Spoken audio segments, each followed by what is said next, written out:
Hello everyone! We'll be continuing this video. I will talk about this little tiny circuit here.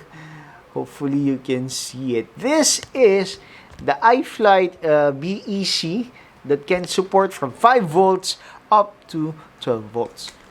What is the importance of BEC, you would ask? BEC, I'm not sure what it stands for. Hold on. What does BEC stands for? BEC for draw. Meaning. Oh, battery eliminator circuit. Okay. Sorry about that. I'm really not sure what BEC means. At least I know now. This is really important if you're using a quad that cannot output 5 volts or 12 volts on the flight controller, or probably even in the ESC. You have this component that requires you a specific voltage. Or you want to protect that component. If, for example, you're using a VTX. In my case, I'll be using this with the Snail HD Pro kit. If your flight controller with a 4S or probably a 3S battery, it doesn't have a 5-volt pad, you don't have any option. You really need this because this can output a 5-volt current directly to the component that you want to power it on. There are some flight controllers that doesn't have a 5-volt pad. For example, I only have a 3.3 volts left. What I would do is put this BEC directly to the VBAT, or the directly to your battery lead, and this will output the 5-volt pads for you. Without further delay, let's look at this tiny BEC and see what you will get if you buy one from iFlight. Actually, you will get this really small BEC here. Just be very careful because it's really tiny, and you don't want to damage those capacitors. At the back, you would actually see, you can read it, the output voltage. Okay, you got 4 pads here. Well, you can still see it clearly. You got 4 pads here. You got 2 in and 2 you got 1 in and 1 out and 2 ground. So your battery would go at the top port. So it can support from 6 volts to 35 volt current. Then at the bottom of that is the ground, another ground, then the output power depending on what you need. If you need a 12 volt pad, you need to shorten that small pad there so that this will convert from 5 volts to 12 volts, which is our requirement for the HD system of Snail. Because it requires a 6 volt up to I think 28 volts. Another thing why you would need this on your VTX is that this would regulate the current going from your battery to your component, or which is the VTX right now. There are a lot of issues with Snail system, either burnt component or it doesn't work after some flights.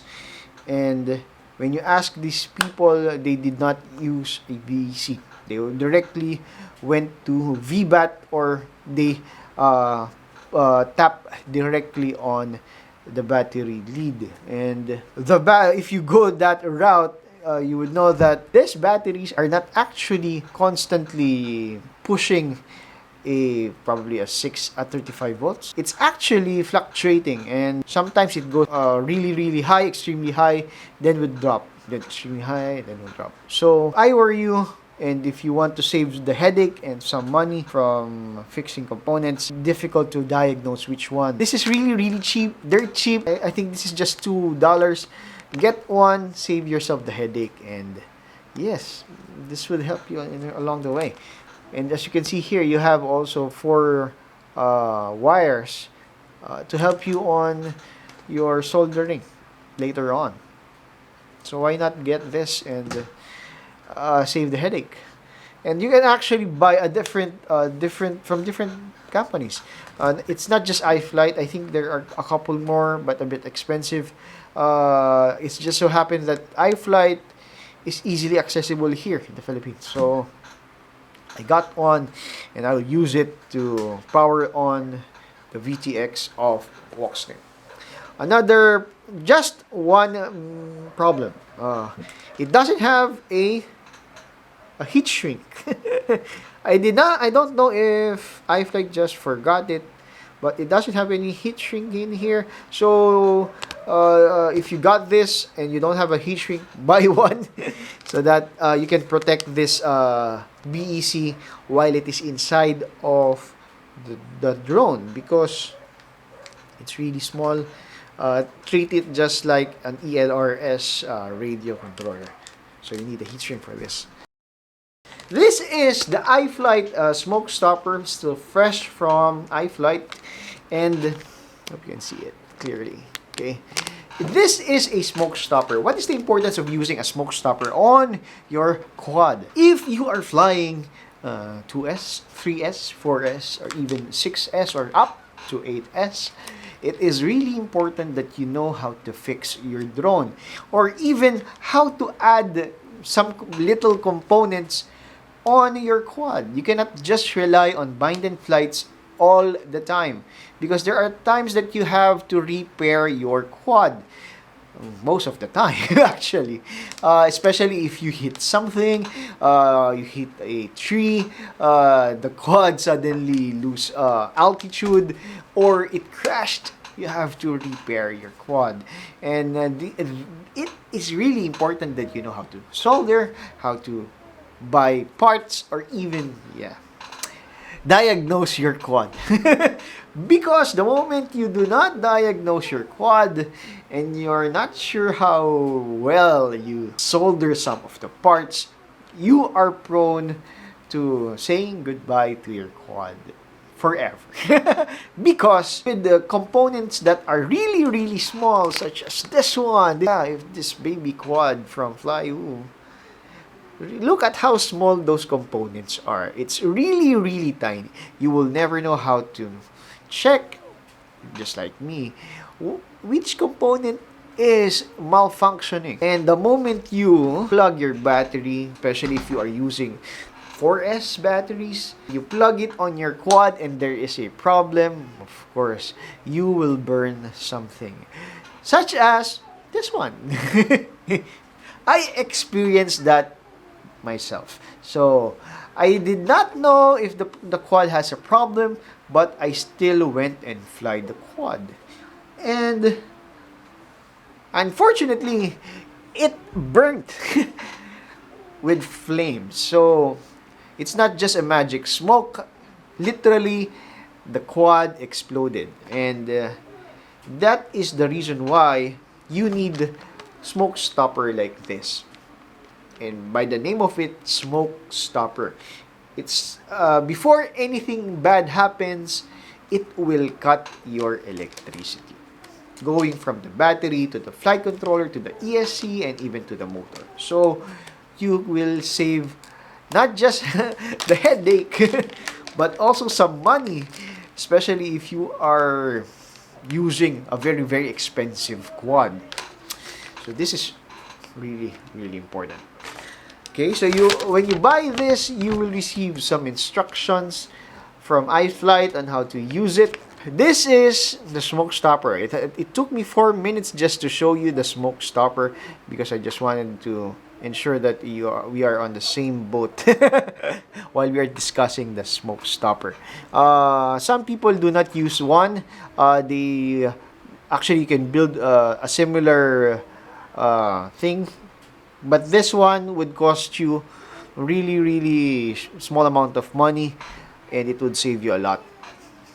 So in this one, you got 4 ports that you can actually put your battery and your quad. So if you will put, this is an XT60 female, and this is the XT60 male. No, this is the XT60 female, and this is the male. Okay. Similarly, you have an XT30 at the top.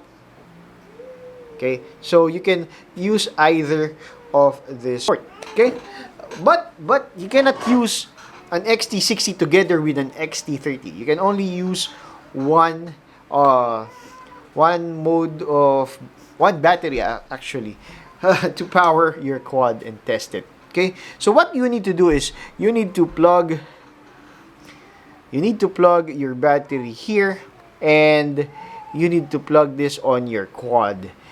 If there is a short on your quad, this will beep and cut the power, and of course you save your hard-earned money from burning out. You can use an XT30 here, as I have said earlier, which I will use for my... Here is my baby ape, and it is using an XT30 here. So if there is a problem with this device and I plug it in, and then I plug a battery at the other side, this would just turn red and cut the power and beep. The beeping sound actually helps to use the energy from the battery going to the flight controller or the ESC, instead of letting that energy burn your ESC or your motor. It will just create that beeping sound. So if this doesn't have any issue, this would happen. Okay, let's try it. So if it won't work, at least you are with me on this video. Okay, so let's plug it in. Okay, this is a working quad, which is why it doesn't have any of that issue that I have said earlier. I don't have an quad that is problematic, so I'm unable to show you the beeping sound. I'm not like Joshua Bard, who has a lot of quads to test. I don't want to risk my other quads just to show you how it works. But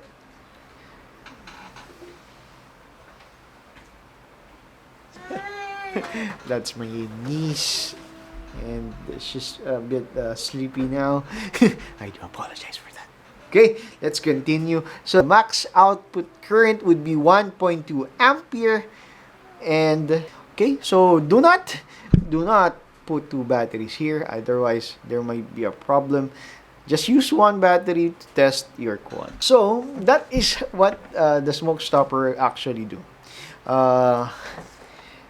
If there is a problem with your wiring or with your soldering, this would stop the current from flowing on your components, saving you a lot of headache later on. It would know if there is an overload on your circuit. So if you're new to this hobby, please do buy one. You can get also the V-Fly. That is a higher version of this, and you can actually increase the capacity of that smoke stopper by shorting one pad. If this is not enough, you can go for that V-Fly. But for most of the quads from up to 4S, this is enough to check if there is a problem with your wiring. All right, so I'm not able to show you. I do apologize. I'm not able to show you how it works when there is a problem with your quad. Actually, I'm planning. I bought this to help me check the Cine Ape and the Walksnail HD Pro kit, because I will try to solder them together. I highly encourage you to get one of this. I put a link on the description on where you can get one, or you can probably go to Amazon or AliExpress and get yourself the iFlight Smoke Stopper for XT60 and XT30. Alright, so we will end the video here. Hope to see you on the next one. Happy flying. Stay safe. Bye-bye.